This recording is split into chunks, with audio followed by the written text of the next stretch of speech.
आत्ताच मी सांगितलं की गावत्या मारुतीमध्ये ज्या वेळेला 18 नगरसेवक आणि 1 नगराध्यक्षाची निवडणूक लागली होती, त्यावेळेला मात्र 4 माजी आमदार, 1 माजी आमदार, 1 आमदार यांची सभा झाली नाही. पण रमेश बारसकरांच्या प्रभागामध्ये रमेश बारसकरचा पराभव झाला पाहिजे याच्यासाठी 4 माजी आमदार एकत्र आले. 1 माजी आमदार राजन पाटील, दुसरा माजी आमदार यशवंत माने, तिसरे माजी आमदार रमेश कदम आणि 4थे माजी आमदार सातपुते. मला विचार पडला की रमेश बारसकरांच्या विरोधामध्ये 4 माजी आमदार सभा घ्यायला ज्या ठिकाणी रमेश बारसकर तयार झाला त्या ठिकाणी सभा घ्यायला 4 माजी आमदार का? अशी काय रमेश बारसकरची भूमिका आहे? काय पार्श्वभूमी आहे? रमेश बारसकर हा सर्वसामान्य कुटुंबात जन्माला आलेला, आई घर काम करणारे, वडील पैलवानकी करत करत टेलरचा व्यवसाय करणार. या मावळमधल्या टेलरांना विचारा किंवा या जिल्ह्यातल्या राज्यातल्या टेलरला विचारला पहिली टेलरची परिस्थिती काय होती. उमेश गोटे देखील या ठिकाणी टेलरची परिस्थिती अशी होती की जेव्हा गिराक जेव्हा एखाद्याचा ड्रेस शिवाव तेव्हा खऱ्या अर्थानं त्याच्या घरामध्ये रेशन भरलं जातं. सर्वसामान्य कुटुंबात आलेला रमेश बारसकर कधी कधी 2-2 किलो ज्वारी आणून गिरणीमध्ये जाऊन भरटून आणून स्वयंपाक केलेला. 2 किलो ज्वारी जर नाही मिळाली तर रेशनचा हमखास भात घरामध्ये असणार, डाळीची आमटी, त्यामध्ये डाळ कम आणि पाणी जादा असणारा रमेश बारसकरचं कुटुंब आणि त्या कुटुंबातून तयार झालेला रमेश बारसकर सर्वांसमोर तुमच्या समोर या मावळ शहरामध्ये खेळला, बागडला. कुस्ती असेल, क्रिकेटची टीम असेल, बुद्धिबळ असेल, सायकल स्पर्धा असेल, या वेगवेगळ्या स्पर्धेमध्ये भाग घेऊन हा रमेश बारसकर तयार होत असताना अनेक जणांनी मला सहकार्य केलं, अनेक जणांनी माझ्या पाठीवर शाबासकीची थाप मारली आणि त्याच शाबासकीच्या थापीवर खऱ्या अर्थानं रमेश बारसकर या ठिकाणी तयार होत असताना ग्रामपंचायतचा सदस्य झाला, स्वतःची पार्टी उभा केली. ज्या वेळेला मी पार्टी उभा करत होतो मोहोळ विकास आघाडी, त्यावेळेला अनेक जण मला म्हणले, यार तू स्वतः तर निवडून येशील का, तुला 17 उमेदवार तर उभा करायला मिळतील का? पण त्यावेळेला पार्टी उभा केली. 17च्या 17 नगरसेवक त्या ठिकाणी उमेदवार उभा केले आणि 3 नगरसेवक आल्यानंतर उमेदवारांच्या साक्षीने अजितदादाकडे मला नेला आणि तिथला नगराध्यक्ष झाला. आणि नगराध्यक्ष झाल्यानंतर या सोलापूर जिल्ह्यातल्या सगळ्या नगराध्यक्षाची मीटिंग बोलवली गेली होती. भोसले साहेब कलेक्टर होते, सगळ्या सोलापूर जिल्ह्यातले सीओ होते आणि 3 दिवस आमचं प्रशिक्षण चाललं आणि त्या प्रशिक्षणामध्ये रमेश बारसकरांना अशा प्रकारचे वेगवेगळे प्रश्न उपस्थित केले, वेगवेगळे मुद्दे मांडले. नगरपालिकेमध्ये सोयी सुविधा कशी असली पाहिजे, नगरपालिकेचे शौचालय कसं असलं पाहिजे, नगरपालिकेच्या शाळा कशा असल्या पाहिजे, नगरपालिकेचे रस्ते कसे असले पाहिजे, ड्रेनेज लाईन कशी असली पाहिजे, लाईटची व्यवस्था कशी असली पाहिजे, अनेक प्रश्नावर या ठिकाणी दाखले उतारा कशा पद्धतीने पास दिलं पाहिजे. या सगळ्या प्रश्नावर रमेश बारसकरनं तुमच्या अतिशय चांगल्या पद्धतीने भूमिका मांडली आणि त्यावेळेला भूमिका मांडल्यावर कलेक्टर साहेबांनी माझा सत्कार केला आणि सगळ्या नगराध्यक्षाचं प्रतिनिधित्व त्या ठिकाणी मला करायला दिलं आणि सगळ्याच्या वतीने मी त्या ठिकाणी सांगता समारंभ करत असताना भाषण केलं. बार्शीची नगरपालिका अ दर्जाची आहे, पंढरपूरची ब दर्जाची आहे, अक्कलकोटची असेल, सांगोलीची असेल, इत्या सगळ्या नगराध्यक्षापेक्षा तुमच्या रमेश बारसकरला कलेक्टरने या ठिकाणी भाषण करण्याची संधी दिली. सांगण्याचं तात्पर्य एवढंच आहे की या सर्वसामान्य कुटुंबातनं रमेश बारसकर तयार झाला आणि या मावळ शहरामध्ये मी तुम्हाला आवर्जून सांगतो, या ठिकाणी मी व्यायाम केला असेल, कुस्ती असेल, कबड्डी असेल, खो खो असेल, लांब उडी असेल, उंच उडी असेल, क्रिकेट असेल, या सगळ्याच्या माध्यमातून सर्वांबरोबर ज्या पद्धतीने दिलीप गायकवाड बोलले, रमेश बारसकरला ओळखणारा प्रत्येक घरामध्ये माणूस आहे हे दिलीप गायकवाड यांनी सांगितले. हे वस्तुस्थिती आहे. कशामुळे हे सगळं करत असताना काही पत्ते पाळले, कधीही कुठल्या प्रकारची नशा केली नाही, कधीही कुठल्या प्रकारचा वाईट नाद केला नाही. जर कुठल्या प्रकारची नशा केली आहे, कुठल्या प्रकारचा वाईट नाद केला असता तर या राजन पाटलाच्या विरोधामध्ये रमेश बारसकर कधीच या ठिकाणी लढू शकला नाही. जीवनामध्ये काय पत्ते पाळायचे असतात ते पत्ते पाळण्याचं काम केलं आणि पत्ते पाळून या ठिकाणी लढाई लढण्याचं काम केलं. हे कशाच्या जीवावर केलं तर या मोहोळ शहरातल्या जनतेच्या जीवावर खऱ्या अर्थानं केलं. म्हणून आज राजन पाटील यांना या चौकामध्ये गावत्या मावळतेच्या यावं लागलं. काय भाषण केलं तरी जिथं की कुठलाच मायकाला सो खर्चात करत नसतो. मला या ठिकाणी राजनजी पाटलाला या ठिकाणी सांगायचं आहे, हा रमेश बारसकर मायचा लालाय. ज्या वेळेला वयाचं या ठिकाणी 19-20 वर्ष होत त्यावेळेला पहिल्या वर्षी 50 सामुदायिक विवाह लावून दिले, याच मायका लालना लावून दिलं. सलग 4 वर्ष सामुदायिक विवाह केलं, 185 सामुदायिक विवाह केलं, सो खर्चात याच मायच्या लालना करून दिलं. या मोहोळ तालुक्यामध्ये नाईट क्रिकेट स्पर्धा पहिल्यांदा भरवल्या, राजन पाटील याच मायच्या लालना करून दाखवलं. ज्या वेळेला या मोहोळ शहराचा मुख्य रस्ता करायचा होता त्यावेळेला सो खर्चातून या रमेश बारसकर याच मायच्या लालना करून दाखवलं. ज्या वेळेला या करोनासारखी परिस्थिती या शहरामध्ये निर्माण झाली, हातावर पोट असणारा, ज्याला रोज करावं तवा खावा अशा प्रकारची परिस्थिती या शहरातल्या लोकांची असताना 12 लाख रुपयाचं सोनं गहाण ठेवून सगळ्या लोकांना मदत करणारा हाच मायकाला रमेश बारसकर होता. तुमचा साखर कारखाना असताना, तुमची कोट्यवधी रुपयाची इस्टेट असताना तुम्ही करोनामध्ये या मोहोळ शहरातल्या लोकांना काय मदत केली हेच सांगा. तुम्ही इथला 15 वर्ष आमदार असताना इथल्या रस्त्याचा प्रश्न तुम्ही का सोडवला नाही हे सांगा. तुम्ही या ठिकाणी 15 वर्ष आमदार असताना या ठिकाणी खेळाडूसाठी क्रीडा संकुलन उभा का केला हे सांगा. तुम्ही या ठिकाणी 15 वर्ष आमदार असताना तुम्हाला सामुदायिक विवाह करता का आला ना हेच सांगा. आणि या ठिकाणी आमच्याच भागामध्ये येऊन कुठलाच मायकाला सो खर्चात न करत नाही असं सांगणारा एकीकड आणि सो खर्चात न करणारा एकीकड. मला कुठल्याच प्रकारचं व्यसन नाही, मी आत्ताच सांगितलं. मला फक्त दादा एकच व्यसन आहे, सर्वसामान्य माणसाच्या पाठीशी उभा राहणं. सर्वसामान्य माणूस अडचणीत आला तर त्याचं मला भगवत नाही. या ठिकाणी माझं काय असेल, माझ्यापाशी काय असेल नसेल, मी त्याला मदत करण्याची भूमिका बजावतो. त्यामुळेच खऱ्या अर्थाने इथल्या शहरातल्या इथल्या भागातले लोक माझ्या पाठीशी उभा राहिलेले आहेत. मला आवर्जून या ठिकाणी सांगायचं. या ठिकाणी मशालवाल्याने या ठिकाणी सांगितलं की या 40 वर्षामध्ये आम्ही या शहरामध्ये चांगल्या प्रकारचं काम केलंय. ज्या पद्धतीने दिलीप गायकवाड यांनी सांगितलं ही वस्तुस्थिती आहे. दोघा भाऊ बहिणीला या शहराने खऱ्या अर्थानं पाठिंबा दिला. तुम्हाला ग्रामपंचायतचं सदस्य केलं, पंचायत समितीचा सदस्य केलं, जिल्हा परिषदचा सदस्य केलं, जिल्हा परिषदचा उपाध्यक्ष केला. तुम्ही या मोहोळ शहरासाठी काय केलं हे खऱ्या अर्थानं तुम्ही या शहरातल्या जनतेला सांगितलं पाहिजे. आज तुमच्या मुलाला या ठिकाणी उभा केलेला हा प्रभाग क्रमांक 3. तुम्ही कुठल्या प्रभागामध्ये राहता? 1 मध्ये राहता. तुमच्या भगिनी कुठं राहतात तर 8 मध्ये राहतात आणि उभारतात कुठं 9 मध्ये. या शहरातल्या सर्वसामान्य जनतेनं, या शहरातल्या सर्व समाजानं, मग इथला साळी माळी कोळी तिली तांबोळी कोष्टी कुंभार सुतार लोहार वंजारी SC NT या माणसांनी सगळ्यांना तुम्हाला पाठिंबा दिलेला असताना इथल्या ओबीसीच्या जागेवर अतिक्रमण करण्याचं काम खऱ्या अर्थानं तुम्ही केलेलं आहे. या सगळ्या समाजानं तुम्हाला कशासाठी या ठिकाणी पाठिंबा दिला मला आवर्जून या ठिकाणी सांगायचं आहे.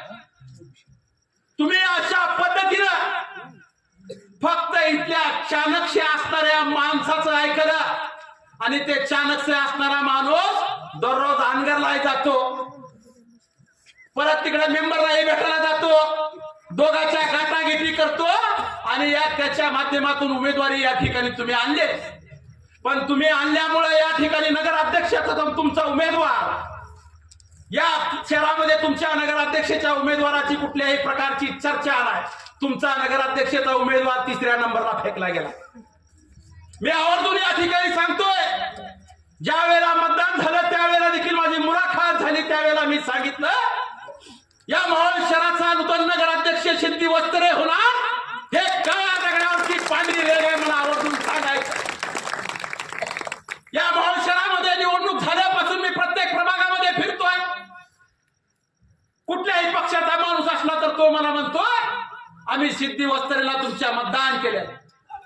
प्रभाग क्रमांक 1 पासून ते प्रभाग क्रमांक 10 पर्यंत कुठेही तुम्ही फिरा,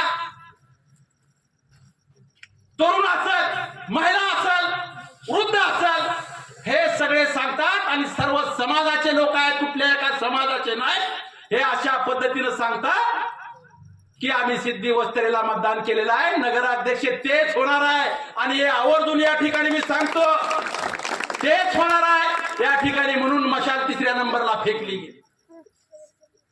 या ठिकाणी अनेक प्रकारचे या ठिकाणी बादलबुवा सांगितला जातो. या ठिकाणी ताई येतात, माई येतात आणि इथल्या लोकांना अशा प्रकारे मांडुळासारखं डबल मिनिंग सांगण्याचं काम करतात. इथल्या धनगर समाजाला सांगितलं जातंय की रमेशने तुम्हाला मतदान केलं नाही, शाहीन मॅडमला मतदान या ठिकाणी करा म्हणून सांगितलं. आणि शाहीन मॅडमकडे जातात आणि त्यांना काय म्हणतात, रमेशनं तुमचं ऐकलं नाही, तुमच्या विरोधामध्ये काम केलं म्हणून तुम्ही आम्हाला मदत करा. इकडं वेगळं सांगतात आणि तिकडे वेगळं सांगतात. आता हे बंद करा. मला आवर्जून या ठिकाणी आबासाहेब बरकडे तुम्हाला सांगायचं, ज्या वेळेला 4:30 वाजल्या होत्या, गणेश दादा मी तुमच्या बहिणीला सांगितलं, उड्यापाशी थांबल्या होत्या, तुमचं अभिनंदन आहे म्हणलं, मनापासून तुमचा विजय झालेला. आणि हा विजय थोड्या मतानं झालेला नाही. ज्या वेळेला 21 तारखेला पेट्या फुटतील त्यावेळेला या ठिकाणी साखराबाईकडे अतिशय चांगल्या मतानं निवडून येणार आहे. नागनाथाच्या साक्षीला सांगतो, या ठिकाणी साखराबाईकडे जर निवडून नाही आल्या तर रमेश बारसकर जर निवडून आला तर त्या दिवशी राजीनामा रमेश बारसकर देईल. कुणी काही सांगू द्या, आपण ठाम राहा. एवढंच मला याच्या निमित्तानं सांगत आहे. दिशाभूल करण्यासाठी अनेक जण या ठिकाणी येतात, पण त्यांच्या दिशाभूलाला अनेक वर्षे हा मोहोळ शहर बळी पडलेला. मला आवर्जून या ठिकाणी दीपक मेंबर यांना या ठिकाणी प्रश्न विचारायचा आहे. तुम्ही 6 विधानसभा राजन पाटलाच्या विरोधामध्ये लढला, तुमचा एकदाही विजय का झाला नाही? का झाला नाही याचं उत्तर या निवडणुकीच्या माध्यमातून या मोहोळ शहरातल्या, मोहोळ तालुक्यातल्या जनतेला खऱ्या अर्थानं दिलं पाहिजे. पण उमेशदादा पाटील असेल, रमेश बारसकर असेल, एकदाच राजन पाटलाच्या विरोधामध्ये निवडणूक लढलो आणि अतिशय चांगल्या पद्धतीनं राजाभाऊ खरे सारख्या माणसाला या ठिकाणी आमदार करून या ठिकाणी दाखवलं. तुम्हाला एवढ्या वर्ष का जमलं नाही तर तुमचं मिलीभगतचं राजकारण.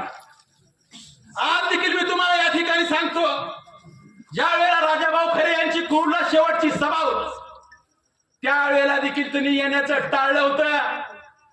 पण संजय क्षीरसागर यांनी पाठिंबा ज्या वेळेला दिला त्यावेळेला दीपक मेंबर स्टेजवर आले. म्हणजे त्यांची त्यावेळेला देखील खऱ्या अर्थानं मिलीभगत चालू होती. यावेळेला राजाभाऊ खरे यांचा सत्कार या ठिकाणी नागरिक सत्कार ठेवला. मग तुम्ही नागरिक सत्काराला उपस्थित का राहिला ना? कारण तुम्हाला या ठिकाणी जिल्हा परिषद आणि नगरपालिकेमध्ये राजन पाटलाचं सहकार्य घ्यायचं होतं. म्हणून त्यावेळेपासून तुम्ही राजाभाऊ खरे आमदार झालेले असताना त्यांच्या सत्कारामध्ये देखील सामील झाला नाही. त्यांच्या सत्कारामध्ये आपण सामील का झाला नाही याचं उत्तर देखील आजच्या निवडणुकीच्या माध्यमातून या मोहोळ शहरातली जनता तुम्हाला विचारते. याचं उत्तर देखील खऱ्या अर्थानं तुम्ही दिलं पाहिजे. ज्या वेळेला शहाजन मालक निवडणुकीला वदनांना उभारले होते, तुम्ही साक्षीदार आहे, D.R. गायकवाड साक्षीदार आहेत. त्यावेळेला नगरपालिकेच्या समोर त्यावेळेची ग्रामपंचायत आणि आजची नगरपालिका बनेलवर भाषण केलं, बनेलवर शर्ट देखील घातला नव्हता. आणि भाषणामध्ये त्यांनी काय सांगितलं, मला प्रचार करण्याची आवश्यकता नाही, मला भाषण करण्याची आवश्यकता नाही, मला मत मागण्याची आवश्यकता नाही, मी झोपून निवडून येतो. अशा प्रकारे त्यांनी त्या ठिकाणी भाषण केलं होतं. आणि खरंच ते झोपून निवडून आले. का झोपून निवडून आले होते? आज जे राजन पाटील या ठिकाणी गावच्या मारुतीच्या चौकामध्ये भाषण करत होते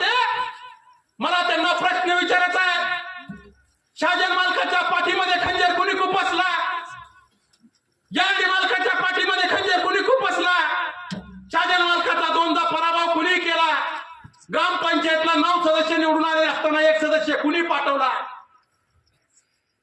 याचं उत्तर या निवडणुकीच्या माध्यमातून तुम्ही खऱ्या अर्थानं दिलं पाहिजे. कारण त्यांची मिलीभगत होते. इथली ग्रामपंचायत, इथली जिल्हा परिषदच्या 7 जागा होत्या उमेदवार. तुम्ही शहरामध्ये काम करत होता, पण 6 जागा या राजन पाटलाच्या येत होत्या. इथलीच 1 जागा काय अशा प्रकारचं काम करत होते? काहीच काम करत नव्हते. आणि बाटली असतील भाषण करताना पेटत आणि पाण्या ती नाही. या लोकांना येड्यात काढायचं बंद करा. या शहरामधल्या तरुण कार्यकर्त्यांना तुमच्याकडून काय आदर्श घ्यायचा? काय आदर्श घ्यायचा तुमच्याकडून? इथल्या तरुण कार्यकर्त्यांना, येणाऱ्या पिढीला तुमच्या बाटलीचा आदर्श घ्यायचा? तुमच्या टाकीवर बसण्याचा आदर्श घ्यायचा? तुमच्या नदीवर बसण्याचा आदर्श घ्यायचा? काय आदर्श इथल्या तरुण पिढीने घ्यायचा आमच्या येणाऱ्या पिढीनं तुमच्याकडून? जर तुम्ही भाषणामध्ये जर असं म्हणत असाल मी काय करतोय ते खुलेआम करतोय, असं जर भाषणामध्ये म्हणत असाल तर येणाऱ्या पिढीनं तुमचा आदर्श काय घ्यायचा? म्हणून येणाऱ्या पिढीसाठी, येणाऱ्या नेतृत्वासाठी, येणाऱ्या मोहोळ शहराचं प्रतिनिधित्व करण्यासाठी खऱ्या अर्थाने या भागातल्या लोकांनी निर्णय घेतला पाहिजे. कुठल्याही जातीचा विचार न करता, कुठल्याही धर्माचा विचार न करता या शहरातलं नेतृत्वाची कूच बदलत आहे. गेल्या 30 वर्ष आपल्याला येण्यात का खांद्यावर हात टाकला, गाडीवर बसून फिरवलं, फोन केल्यानंतर फोन तर 10-15 मिनिटं बंदच नसतं. दुसऱ्याच गप्पा मारायचा विषय तिसराच असतोय. आणि त्या लोकांना अशा पद्धतीनं दिशाभूल करून गेल्या 40 वर्षामध्ये आंबेडकरांची मिलीभगत केली आणि या शहरातल्या, या तालुक्यातल्या लोकांना वेड्यात काढलं. आता आपली वेळ आलेली आहे. ही दोघं एकत्र आलेले आहेत. आता त्या दोघांचा देखील पराभव करण्याची जबाबदारी खऱ्या अर्थाने इथल्या भादर मतदाराची आहे. आणि आपण करचाल अशा प्रकारची अपेक्षा आपल्याकडून या ठिकाणी बाळगतो. या मोहोळ शहरामध्ये नगराध्यक्ष रमेश बारसकर असताना जसं आम्ही तुम्हाला विचारतो तुम्ही गेल्या 40 वर्षामध्ये काय केलं, तर या ठिकाणी गेल्या 30 महिन्यामध्ये रमेश बारसकर नगराध्यक्ष 2.5 वर्ष होता. 2.5 वर्ष रमेश बारसकर नगराध्यक्ष असताना 7 मुख्य अधिकारी बदलला. इंजिनियर नव्हता, अकाउंटंट या ठिकाणी नव्हता. तरी देखील लढणारा रमेश बारसकर या ठिकाणी प्रत्येक फाईल घेऊन या ठिकाणी सोलापूरला जात होता. इथले शेकडो रस्ते या ठिकाणी करण्याचं काम केलं. रमाई आवास योजना 600 घरकुल मंजूर केले. प्रधानमंत्री आवास योजनेचे 1400 घरकुल मंजूर केले. म्हणजे जवळजवळ 2000 घरकुल या मोहोळ शहरामध्ये देण्याचं काम. घंटागाडी या मोहोळ शहरामध्ये चालू केली. पाण्याच्या टाक्या या ठिकाणी 3 पाण्याच्या टाक्या नवीन बांधल्या. या मोहोळ शहरामध्ये हायमस्ट दिवे या ठिकाणी बसवले. ज्या प्रभागातून मी मागच्या वेळेला निवडून आलो या शहरामधल्या या प्रभागामध्ये 17 हायमस्ट दिवे आहेत. या प्रभागामध्ये काँक्रीटच्या रस्त्याचं काम झालेलं. या प्रभागामध्ये नवीन पाईपलाईन या ठिकाणी आणलेले आहे. अशा अनेक वेगवेगळे काम करण्याची संधी मला 2.5 वर्षामध्ये मिळाली. आणि या मोहोळ शहरातला मुख्य रस्ता याच मायकाला अलग करून दाखवलं असं मला राजन पाटील यांना सांगायचं. म्हणून मला आवर्जून या ठिकाणी सांगायचं, आता या मोहोळ शहरामध्ये परिवर्तन करायचं असेल, हे मोहोळ शहर सुधारायचं असेल तर राजन पाटील यांच्या हातामध्ये सत्ता देऊन चालणार आणि त्यांच्या बरोबर आपण हात मिळवणी करणारा यांना तर पहिल्यांदा जनतेनं हद्द पार केलं. मला आवर्जून या ठिकाणी राजन पाटील यांना विचारायचं आहे, या महाराष्ट्रातल्या, पश्चिम महाराष्ट्रातल्या 58 तालुक्यापैकी 57 तालुक्यामध्ये एसटी महामंडळाचा बस डिपो आहे. आपल्या मोहोळ तालुक्यामध्ये एसटी महामंडळाचा बस डिपो तुम्हाला का करता आला नाही? या सोलापूर जिल्ह्यातल्या प्रत्येक तालुक्यामध्ये क्रीडा संकुलन आहे. या मोहोळ तालुक्यामध्ये तुम्हाला क्रीडा संकुलन का करता आलं नाही? या सोलापूर जिल्ह्यातल्या प्रत्येक तालुक्यामध्ये उपजिल्हा रुग्णालय आहे. या मोहोळ तालुक्यामध्ये उपजिल्हा रुग्णालय तुम्हाला का करता आलं? या मोहोळ शहरातलं तुम्ही ऑफिस नेण्याचं काम केलं. तुम्ही आज रजिस्टर ऑफिस पळवलं, त्याच्या विरोधात आंदोलन करण्याचं काम आम्ही केलं. तुम्ही या ठिकाणी अप्पर तहसील कार्यालय पळवला, या ठिकाणी ट्रॅक्टर मोर्चा, बैलगाडी मोर्चा मुंबईला नेण्याचं काम, या ठिकाणी मुंबई पुसून काढण्याचं काम या ठिकाणी आम्ही करून दाखवू. असे वेगवेगळे आंदोलन तुमच्या विरोधामध्ये केले आणि तुम्ही या मोहोळ शहराला खुद्द करण्याचं काम केलेलं आणि मोहोळ शहराचा रपाटा, या सिद्धनागेशाच्या काठीचा आवाज या विधानसभेमध्ये खऱ्या अर्थानं आला आणि या मोहोळ शहरातल्या 15,000 मतदारापैकी 12,000 मतदार त्यांच्या विरोधामध्ये गेला आणि राजाभाऊ खरे यांना आमदार केला. अशा प्रकारची चपराक राजन पाटील यांना खऱ्या अर्थानं दिलेली आहे आणि आतून त्यांच्या बरोबर हात मिळवणी करणारा चपराक आता 9 नंबर प्रभागामध्ये आमचा सरफराज सय्यद असल, लखनकुळे असल, आज या ठिकाणी सांगतोय त्या दोघाचाही विजय या ठिकाणी झालेला आहे. 21 तारखेला तुम्हाला आम्हाला या ठिकाणी समजाल प्रभाग क्रमांक 9 मध्ये देखील या ठिकाणी शिवसेना धनुष्यबाण 100% निवडून येणार आहे आणि या मोहोळ शहरामध्ये शिवसेना धनुष्यबाणाचं या ठिकाणी पॅनलच्या पॅनल निवडून येणार आहे आणि नगराध्यक्ष देखील येणार आहे. अशा प्रकारचं वातावरण या शहरामध्ये आहे. म्हणून तुम्हाला रमेश बारसकरचा पराभव करायचा आहे. तरी सांगितलेला आहे, आमचा गड गेलेला आहे, पण शिवसेनेला अशी म्हणण्याची वेळ आम्ही आणणार आहे, गड आला पण सिंह गेला, अशी म्हणण्याची वेळ आम्ही या ठिकाणी धनुष्यबाणावर आणलेले आहे असं ते या ठिकाणी खाजगीत म्हणतात. म्हणून या प्रभाग क्रमांक 3च्या सर्व 72 मावळ्यांना मी या ठिकाणी सांगू इच्छितो, जरी इतिहासामध्ये तानाजी मालुसरेंचा पराभव झाला असेल, विजय झालेला होता, पण तानाजी मालुसरे या ठिकाणी धर्तीवर पडले होते. पण या ठिकाणी इतिहास आपण बदलला पाहिजे. या प्रभाग क्रमांक 3च्या सर्व मावळ्यांना सांगतो, गड ही आला पाहिजे आणि सिंह यायला पाहिजे. अशा प्रकारचं मतदान या ठिकाणी तुम्ही केलं पाहिजे. मला आवर्जून या ठिकाणी सांगायचं आहे, आता कितीही येवो दुर्नाचार्य, आता कितीही येवो दुर्नाचार्य, काळ आता थांबणार नाही. नव्या युगाचा एकलव्य येत आहे, अंगठा कापून देणार नाही. या ठिकाणी इथंच थांबतो.